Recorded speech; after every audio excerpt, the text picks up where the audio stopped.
Hello everyone, শুভ সন্ধ্যা। তো এই যে সন্ধ্যাবেলা সবজি হারভেস্ট করলাম আজকে। দেখেন কি কি বাগান থেকে সবজি হারভেস্ট করলাম। এই যে অনেকগুলা বেগুন হারভেস্ট করছি, তাল বেগুন, এই যে লম্বা কালো বেগুন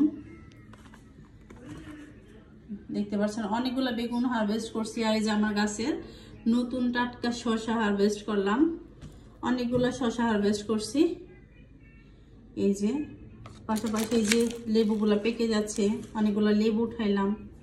এই যে আবার আরেক জাতি বেগুন উঠাইছি, সাথে পেঁয়াজ পাতা দেখতে পাচ্ছেন, পেঁয়াজ পাতা আমি রেগুলারলি পেঁয়াজ পাতা উঠাচ্ছি। এই যে অনেক সবজি হারভেস্ট করছি। পাশাপাশি দেখেন এই যে অনেক মিষ্টি লাউ শাক হারভেস্ট করছি। তো আজকে আমার শাক সবজি হারভেস্ট এই ছিল। তো আপনাদের কেমন লাগছে অবশ্যই কমেন্ট করবেন।